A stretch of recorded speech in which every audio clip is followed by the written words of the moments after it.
নমস্কাৰ ৰঙিয়া নিউজৰ এই বিশেষ অনুষ্ঠান এইবাৰৰ পঞ্চায়ত কাৰ দখলত এই অনুষ্ঠানলৈ আপোনালোকক স্বাগতম জনাইছো।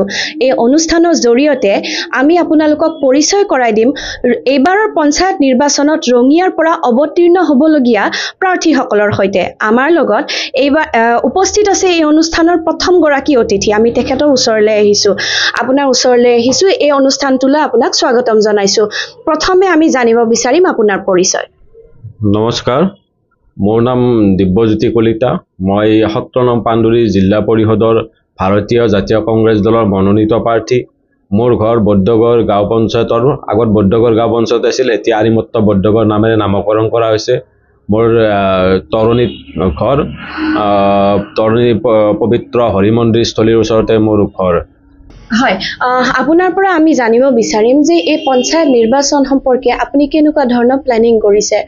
যদিহে আপুনি এই নিৰ্বাচনত জয়ী হয় তেতিয়াহ'লে তাৰ পিছত আপুনি কেনে ধৰণৰ কাৰ্যপন্থা গ্ৰহণ কৰিব? চাওক, মই পঞ্চায়ত নিৰ্বাচন উপলক্ষে নিৰ্বাচনী কাৰ্যসূচী হিচাপে মই মোৰ 6টা পঞ্চায়তত বিভিন্ন ঠাইত পৰিভ্ৰমণ কৰি আছোঁ। মই বিশেষকৈ এইটো বস্তু লক্ষ্য কৰিছোঁ যে আমাৰ ৰঙিয়া সমষ্টিৰ বিধায়কগৰাকীয়ে হওক বা বিজেপি চৰকাৰেই হওক বা অথবা মোৰ বিৰোধী প্ৰতিদ্বন্দ্বীগৰাকীয়ে হওক বা তেখেতসকলৰ যিসকল দলীয় বিষয়ববী আছে তেওঁসকলে কৈছে যে ৰঙিয়াত বহুত উন্নয়ন হৈছে। কিন্তু মই যেতিয়া মোৰ পঞ্চায়তবিলাক ঘূৰিছোঁ তেতিয়া মই দেখিবলৈ পাইছোঁ ইয়াততো একো উন্নয়ন হোৱা নাই। যিসকল কৃষিজীৱী শ্ৰমজীৱী মানুহ আছে তেওঁলোকৰ ঘৰৰ সন্মুখৰ ৰাস্তা ঘাটবিলাকেই উন্নয়ন হোৱা নাই। মই চেষ্টা কৰিছোঁ তেখেতসকলৰ মনৰ ভিতৰলৈ যোৱাৰ কাৰণে। মানুহে যেতিয়া মানে আঁচনিমুখী হৈ আছে, আঁচনিমুখী হোৱাৰ লোভত হয়তো প্ৰকৃত স্বৰূপটো ৰাইজে দেখা পোৱা নাই। মই এতিয়াও 70% ৰাস্তা ঘাট ৰঙিয়াত উন্নয়ন হোৱা নাই। কংগ্ৰেছৰ দিনতে বনাই থৈ যোৱা ৰাস্তাখনত তেওঁলোকে ৰং সানি অলপ উন্নত কৰি কাম কৰা দেখুৱাইছে। এটা বস্তু আপোনালোকেও জানে যে এখন চৰকাৰৰ এজন বিধায়কৰ নৈতিক দায়িত্ব আৰু কৰ্তব্য আছে যে প্ৰধানতঃ কেইটামান সমস্যা, পানী যোগান, বিজুলী যোগান, তাৰপিছতে ৰাস্তা ঘাটৰ উন্নয়ন কৰাৰ বাবে চৰকাৰ আৰু বিধায়কগৰাকী দায়বদ্ধ। মই শুনিবলৈ পাইছোঁ, বিভিন্নজনৰ পৰা অভিযোগ পাইছোঁ। সিদিনা আৰিমত্ত বৰ্তমানৰ বুঢ়াগোহাঁই গাঁও পঞ্চায়তৰ এটি অঞ্চলত মোৰ প্ৰতিদ্বন্দ্বীগৰাকীয়ে চেন গেবেল এক গাড়ী অবৈধভাৱে দিয়া বুলি মই অভিযোগ শুনা পাইছোঁ। যদিহে তেখেতসকলৰ ইমান উন্নয়ন হৈছে বিগত 10 বছৰৰ পিছত আৰু পঞ্চায়ত নিৰ্বাচনৰ 7টা বছৰ হ'বই প্ৰায় ভালকৈ চাবলৈ গ'লে, তেতিয়াহ'লে সেই ৰাস্তা ঘাটবিলাকৰ উন্নয়ন হোৱা নাই। মই আপোনালোককো আহ্বান জনাম, আচলতে ৰঙিয়াত কি উন্নয়ন হৈছে আপোনালোককো এবাৰ দেখুৱাম, সময় পাই যদি আহিব। মোৰ এই ইলেকশ্যন পাৰ হৈ যোৱাৰ পিছত মই ৰঙিয়া সমষ্টিৰ সন্মানীয় বিধায়কগৰাকীক লগত লৈও মই তেওঁ কি উন্নয়ন কৰিছে এবাৰ চোৱাৰ ইচ্ছা আছে, তেওঁ মোৰ বিৰোধী দল হ'লেও। গতিকে ৰাইজে বহুত আশা কৰে।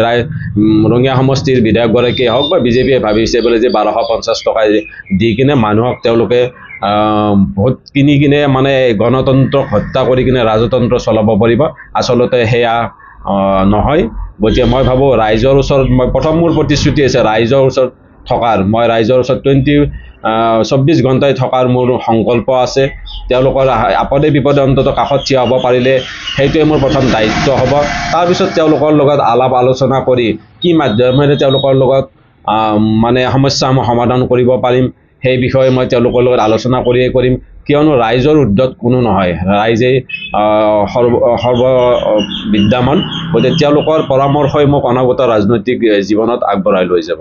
হয়, আপোনাৰ পৰা আৰু এটা কথা জানিব বিচাৰিম যে আপুনি কংগ্ৰেছৰ ফালৰ পৰা এগৰাকী প্ৰতিদ্বন্দ্বী হিচাপে নিৰ্বাচনত অৱতীৰ্ণ হ'ব ওলাইছে, কিন্তু আপুনি যিটো জিলা পৰিষদত আপুনি অৱতীৰ্ণ হৈছে সেই অঞ্চলটো এটা সময়ত কংগ্ৰেছৰ দুৰ্গ আছিল। কিন্তু যোৱা কিছু বছৰত আমি লক্ষ্য কৰিছোঁ যে বহু লোকে মুকলিভাৱে বিজেপিক সমৰ্থন আগবঢ়াইছে, কংগ্ৰেছৰো বহু লোক আগুৱাই আহিছে। এই ক্ষেত্ৰত আপুনি কি ক'ব? চাওক, প্ৰয়াত সন্মানীয় তৰুণ গগৈ চৰকাৰৰ দিনত 15টা বছৰ অসমৰ ৰাইজে এখন সুস্থিৰ চৰকাৰ পাইছিলে। আমি যেতিয়া সৰু আছিলোঁ আমি এসময়লৈ উভতি যাব লাগিব, যেতিয়া সন্মানীয় প্ৰাক্তন মুখ্যমন্ত্ৰী প্ৰফুল্ল কুমাৰ মহন্ত ডাঙৰীয়াই প্ৰথম চৰকাৰ গঠন কৰিছিল। তেতিয়া তেওঁ কিন্তু অসমৰ জনতাৰ হিয়াৰ আমঠুৱাইছিল, জনতাৰ ৰক্তে ৰক্তে তেওঁ সোমাই পৰিছিল। তেতিয়া প্ৰফুল্ল মহন্ত অবিহনে যেন মানুহৰ অস্তিত্বই নাছিল তেনেকুৱা এটা পৰিৱেশ হৈছিল। যদিও আমি তেতিয়া সৰু আছিলোঁ, আমি শুনিবলৈ পাইছিলোঁ, জনা বুজা হৈছিলোঁ। কিন্তু সেই প্ৰফুল্ল মহন্ত ডাঙৰীয়াই এই চৰকাৰ বহুদিন বচাই ৰাখিব নোৱাৰিলে। 2001 চনত দুৰন্ত গতিশীল নেতা তৰুণ গগৈ ডাঙৰীয়াৰ নেতৃত্বত অসম কংগ্ৰেছে চৰকাৰ গঠন কৰিলে। এই 2016-14 চনলৈকে এই কংগ্ৰেছ চৰকাৰ গঠন কৰি থকা কাৰ্যকালত তৰুণ গগৈ চৰকাৰৰ একমাত্ৰ বিশ্বস্ত প্ৰহৰী বুলিয়েই ক'ব লাগিব। তেওঁৰ পুত্ৰসম বৰ্তমান অসমৰ মুখ্যমন্ত্ৰী হিমন্ত বিশ্ব শৰ্মা ডাঙৰীয়াই তৰুণ গগৈৰ বুকুত চুৰি বহুৱাই থৈ মানে তেওঁক বিশ্বাসঘাত কৰি, কংগ্ৰেছ দলক বিশ্বাসঘাত কৰি বিজেপি দলত আহি তেওঁ চৰকাৰ গঠন কৰিলে। এতিয়া কথাটো হ'ল, আপোনালোকে যিটো কৈছে যে আমাৰ এই বৈদ্যগড় গাঁও পঞ্চায়তৰ অধীনত সকলো কংগ্ৰেছী আছিল, আচলতে এতিয়া বিজেপি বুলি কোন আছে?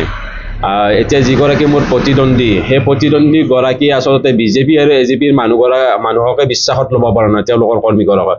তেওঁ কংগ্ৰেছী মানুহসকলক বিভিন্ন প্ৰলোভন ভয় ভাবুকিৰে তেওঁৰ লগত ৰখাৰ চেষ্টা কৰি আছে। গতিকে মই আগতেও কৈছোঁ, ৰাইজ যে ৰজা, জনতাৰ ঊৰ্ধত কোনো নহয়। আৰু বৈদ্যগড়বাসী ৰাইজ আটাইতকৈ সচেতন। মই ভাবোঁ মোৰ 6খন গাঁও পঞ্চায়তৰ ভিতৰত বৈদ্যগড়ৰ পৰাই মই হায়েষ্ট ভোট পাই মই জয়লাভ কৰি ওলাই আহিম। হয়, আমি এই অনুষ্ঠান সামৰিব ওলাইছোঁ। অনুষ্ঠান সামৰাৰ আগতে আপোনাক একেবাৰে শেষত আপোনাৰ পৰা জানিব বিচাৰিম যে ৰাইজে আপোনাক কিয় ভোট দিব?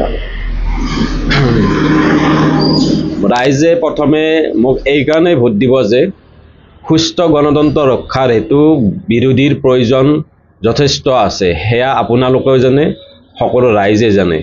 এতিয়া চাওক, কেন্দ্ৰতো বিজেপি চৰকাৰ, ৰাজ্যতো প্ৰায় 1 বছৰ কাল, প্ৰায় 9 মাহমান কাল সম্পূৰ্ণভাৱে বিজেপি চৰকাৰৰ কাৰ্যকাল আছে। এয়া পঞ্চায়ত নিৰ্বাচন চলি আছে, 11 মে'ত নিৰ্বাচনী ৰিজাল্ট ওলাব। তাতো যদি ৰাইজে বিজেপিক ভোট দি জয়লাভ কৰায় বা বিজেপিয়ে ভাবিছে যে তেওঁলোকে চৰকাৰ গঠন কৰিব পাৰে, তেতিয়াহ'লে তেওঁলোকক ধৰোতা কোনো নহ'ব। সুস্থ গণতন্ত্ৰৰ বিৰোধীৰ প্ৰয়োজনীয়তা আছে। সকলো ৰাইজে এতিয়া বুজিয়ে উঠিছে যে 1250 টকীয়া অৰুণোদয়ৰ আঁচনি দিলেই মানে চৰকাৰ এখন ৰক্ষাটো সহজ নহয়, গণতন্ত্ৰ ৰক্ষাত সহজ নহয়। তেওঁলোকে বুজি উঠিছে সাম্প্ৰদায়িকতা ৰাজনীতি, ভয় প্ৰলোভনৰ ৰাজনীতি আৰু উন্নয়নৰ প্ৰলোভনৰ ৰাজনীতি। মই বিশেষকৈ নকওঁ, ৰঙিয়া সমষ্টিত এনেকুৱা কি বিশেষ উন্নয়ন হৈছে? ৰাস্তা ঘাটৰ কথা বাদ দিয়ক, ৰাস্তা ঘাটৰ উন্নয়ন কৰাটোৱে নহয়, বহু ৰাস্তা এতিয়াও বাকী আছে। মই সময় পালে আপোনালোকৰ লগত যাম, দেখুৱাই দিম কিমান ৰঙিয়া সমষ্টিত উন্নয়ন হৈছে। ভূটান, এখন বহিৰাষ্ট্ৰ ভূটান, নাগৰিজুলি, তামোলপুৰ আৰু পাণ্ডুৰী জিলা পৰিষদৰ প্ৰায় 5টা পঞ্চায়তক সামৰি ৰঙিয়া তিনিআলিত এখন উৰণীয়া সেতুৰ নিৰ্মাণ খুব জৰুৰী। এই উৰণীয়া নিৰ্মাণ সেতুখন কি কাৰণত বিজেপি চৰকাৰে বা বিধায়কগৰাকীয়ে আগভাগ লৈ তেওঁ কৰাৰ চেষ্টা নকৰিলে? মই জানো বা ৰাইজেও জানে যে 2খন উৰণীয়া সেতু আমাৰ ৰঙিয়াত নিৰ্মাণ হৈ আছে। সেই 2খনৰো প্ৰয়োজন আছে ৰাইজৰ স্বাৰ্থত, কিন্তু সেই 2খনতকৈও আগত প্ৰয়োজন আছিল যে এই মানে তিনিআলিৰ উৰণীয়া সেতুখন। বহু ৰাইজে স্বাক্ষৰ কৰিছিল যে তাত এখন উৰণীয়া সেতু লাগে, কিন্তু সেই স্বাক্ষৰ কৰা উৰণীয়া সেতুৰখন নালাগে বুলি কি ৰহস্যজনক কাৰণত হ'ল সেইটোহে আমি বুজি নাপালোঁ, কিন্তু সৰ্বসাধাৰণ ৰাইজে বুজি পাইছে। বিগত চৰকাৰৰ কালত আৰু ৰঙিয়া সমষ্টিত বিধায়কগৰাকীৰ কাৰ্যকালত কিন্তু উন্নয়ন হৈছে। ব্যক্তিগতভাৱে আমি শুনিবলৈ পাইছোঁ, ভাতকুছিত 18 বিঘা মাটি, বায়াতা চাৰিআলিৰ মাটি, মান্দাকাটা অঞ্চলত 40 বিঘা মাটি, আৰু মৰঞ্জানাত ভৈৰাত জীয়া শংকৰদেৱ অধিৱেশন হৈ গৈছে তাতো মাটি, আৰু ৰঙিয়া চেপ্তিত মাটি। ৰঙিয়া ৰাইজে উপহাৰ হিচাপে পাইছে জলসিঞ্চনৰ চাকৰি বিক্ৰী। তাৰপিছতে আৰু উন্নয়নৰ নামত পাইছে, যিহেতু আমাৰ ইয়াত স্থানীয় বহুতো যুৱ ব্যৱসায়ী ঠিকাদাৰ বন্ধু আছে, তেখেতসকলে কিন্তু কাম কাজত বিশেষ একো পোৱা নাই, পেমেণ্টৰ বৰ লগা অৱস্থা। কিন্তু বাহিৰা ঠিকাদাৰ আনি কমিশ্যনৰ ৰাজ কৰি যিটো দেখিছে, আপোনালোকে দেখিবলৈ পাইছে যে আমাৰ তৰণী আৰিমত্ত ষ্টেডিয়ামেই হওক, CDC চেণ্টাৰে হওক, আৰু অন্যান্য যিবিলাক বৃহৎ প্ৰকল্প আছে সেইবিলাক বাহিৰা বণিক গোষ্ঠীৰ ঠিকাদাৰে কাম কৰি আছে। থলুৱাসকলক আগভাগ দিয়াৰ বা তেওঁলোকে সবকা সাথ সবকা বিকাশ যিটো কথা কৈছে, ৰঙিয়াত কি এনেকুৱা এজনো ঠিকাদাৰ নাই নেকি যে সেইবিলাক কাম কৰিব পাৰে? আচলতে ৰঙিয়াত সম্পূৰ্ণভাৱে কাম কৰিব পৰা আৰু সুন্দৰ কাম কৰিব পৰা বহুতো গণ্যমান্য ঠিকাদাৰ আছে, কিন্তু তেওঁলোকক সেই ভাল কামবিলাক ৰঙিয়া সমষ্টিৰ বিধায়কগৰাকীয়ে উপহাৰ নিদিলে। আৰু কিয় উপহাৰ নিদিলে সেই ঠিকাদাৰসকলেও জানে, ৰঙিয়া ৰাইজেও জানে।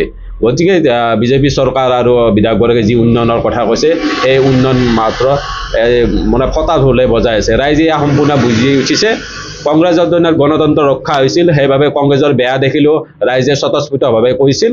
বিজেপিৰ দিনত গণতন্ত্ৰ ৰক্ষা হোৱা নাই, নোহোৱাৰ বাবে ৰাইজে স্বতঃস্ফূৰ্তভাৱে নকয়। এই ভোটৰ বাকচত এই উত্তৰ ৰাইজে দিব। হয়, ধন্যবাদ। এয়া আছিলে 17 নং পাণ্ডুৰী জিলা পৰিষদৰ ভাৰতীয় জাতীয় কংগ্ৰেছৰ সদস্য পদত প্ৰাৰ্থিত্ব আগবঢ়োৱা দিব্যজ্যোতি কলিতা। এয়া হৈছে আমাৰ ৰঙিয়া নিউজৰ বিশেষ অনুষ্ঠান, এইবাৰ পঞ্চায়ত কাৰ।